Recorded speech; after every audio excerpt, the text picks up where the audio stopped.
Ang sagsagan ito ti Department of Agriculture Cordillera nga mangipatungpal kadagiti Farm to Market Road Project sa Region Cordillera. Karaman gamin iti may sagsagana nga 2026 national budget ti para ipatungpal dagiti nasa proyekto iti nagduduma a lugar iti Pagilian.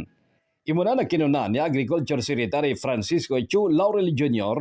nga gapo iti issue ti korupsyon kadagiti infrastructure project sa gobyerno sa anen nga ti Department of Public Works and Highways no DPWH ti may botongpal kadagiti Farm to Market Road Projects no diket ti Department of Agriculture. Ngam kabagalan nga ta tinaso nga ahensya nga may botongpal kadagiti naso nga proyekto. At timan ti report babaan kini Bombo Jerwin Aquino. Well, Bombo Alfred Institution, iti mismo nga secretary iti Department of Agriculture nga into no 2026 ket iti Department of Agriculture iti mang implementar when no mang igam kadagito na pala ing farm to market road projects Bombo Alfred. So sigon iti dayto na pala ing secretary ni Secretary Chu Laurel kada kinunana nga mas nasaysayaat nga Department of Agriculture iti mang igam iti dayto na pala nga farm to market road instead nga dayto na kuma Department of Public Works and Highways kaputa sigun iti panagadal iti dayto na pala ang Department of Agriculture ada iti 1,000 kilometers nga FMRS nga haan pa nga napalpas ita nga 2025. Kaya nakapatang tayo mat iti Regional Executive Director iti Department of Agriculture Cordillera no kasat no mat iti Ramidenda no dayto iket talaga nga maprobaran iti 2026 kami dayto iket depende lata Bombo Alfred iti yaga atayo nga isa pinal. So dayto iket depende iti baling final nga decision iti gaa no alaen iti Department of Agriculture dayto na pailaing nga kuna tayon nga implementation iti farm to market road. Aga po ta may sapay daytoy kadagiti nakita. Ay dagito na pailaing nga masakyan nga opisyales nga talaga ado iti panag kurakot wenno ado iti dayto na anomalyana. Ada dagito na overpricing nga farm to market road, ada dagi dyan na nabayadan nga farm to market road nga awan matpulos iti na isimento, ada mo dagi dyan na farm to market road nga dagpaiso ti na aramid nga mabitin mat daytoy wenno saan mat nga nasurot dyan na eksakto ko mga kilometro na Bombo Alfred ngam para iti dayto na advantage kun naton iti dayto na Department of Agriculture gas pangarigan nga isuda ti mangigam iti daytoy sigon iti secretary kaya mas matutukan da iti dayto na nga proyekto Bombo Alfred gamin iti DPWH saan la nga farm to market road iti gemda no diket amin anyang infrastructure project dito na Pagilian so no maipaima dito na pelang Department of Agriculture iti farm to market road kaya mas matutukan da daytoy Bombo Alfred may kadwa ket dagito na implementing when no issue iti pa nag-implement iti DPWH gamin kung nadagarod nga overpricing kaya syempre dayto kita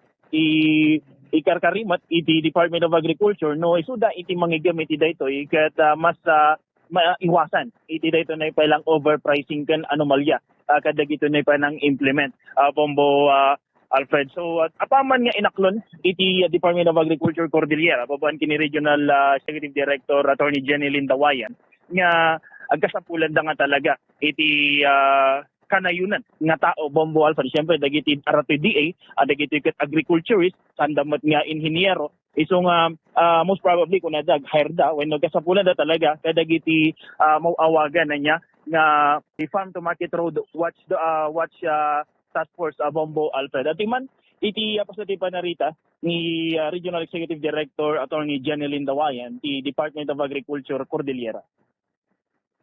In the year 2026, it was advised to us 98 or 99% na pupunta na daw yan sa Department of Agriculture. So, the last time, pinagpatawag sila to consult with some of the policies. But number one, definitely, there would be transparency measures that will be initiated. So, ang sabi nila dito ay may FMR Watch daw na gagawin na application. And how to go about that will be relayed siguro probably in the next few months or few weeks. Number two, on the implementor. So, ang implementor would be, it could be DA or it could be implemented with the local government unit na ready.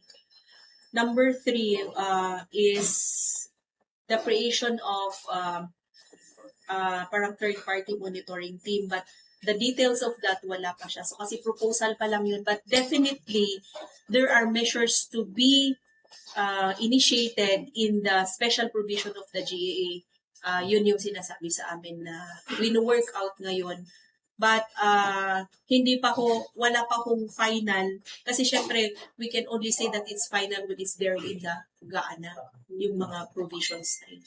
But there are a lot of things that DA and DPWH are discussing in terms of costing, in terms of implementation, and generally in terms of the guidelines on acceptance, how else.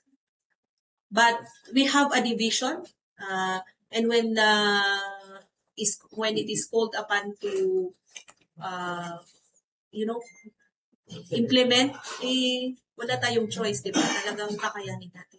Sa technical, sa mga personnel, do we have enough manpower? We don't have enough sa regular, but yun talaga yung magiging scenario niyan. Kailangan, kukuha talaga ng to be able to cope up with the demands of the work, especially dahil ilang ano.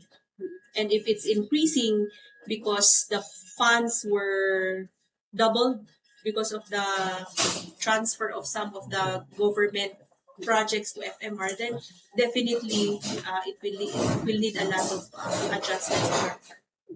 Kasi hindi lang naman yan yung ini-implement namin. Yes. Dahil tama iti pasatipan narita ni Regional Executive Director Attorney Jenelina Dawayan iti Department of Agriculture Cordillera. Iti agdama Bombo Alfred ket naingat iti dayto na mapas pasamak nga coordination iti DPWH ken iti Department of Agriculture para kadagito na ipayla engero da paganurutan ken costing implementation kan dagiti paganurutan iti panagapsektar iti dayto nga proyekto. Dawdawatan mat iti Regional Executive Director nya iti dayton nay pailaeng dayton nay atidog nga pasensya para kadagiton nay farmers nga saan nga natuloy daydian nay farm to market road nga plano kadagiti na dumado mga lugar dito nay Cordillera paman nga awan pa iti eksaktong bilang no manot ti ma-implement into no 2026 sa Bombo Alfred kaso gamin ta hampay garod nga nalpas wenno hampay nga na-result dayto nga tungtungan ket ibang panamnaman naman nga ano kas pangarigan talaga nga isudan iti mangawat wenno isudan iti mangigam iti dayto nga proyekto ket talaga nga ikarkari namat diti dayto nay pailang natibay kaya na syempre nalawa kaya na pangmatagalan nga farm to market road dito nay pailang nga region na Cordillera Bombo Alfred. Patrol number 12, Bombo Jury na kinukunda ito Bombo Radio Philippines, the number 1 and the most trusted source of news and information na basta radyo, Bombo. Naidaman ti report, babani gani Bombo Jerwin Aquino. Kitap no ipanamnaman ti umnog gani epektibo nga implementasyon dagiti farm to market road projects kasapulan ti panagiti nulong dagiti inhinyero ken dumapay nga eksperto manipud dagiti basignan nga munisipyo ken probinsya. Manipud iti panagplano agingga iti panakailipas dagiti proyekto. Para iti agriculture segment di Good Morning Philippines. Di pagabyo ni Bombo Alfred Pudsok and this is Bombo Radio Philippines, the number 1 and most trusted source of news and information. Basta Radio Bombo!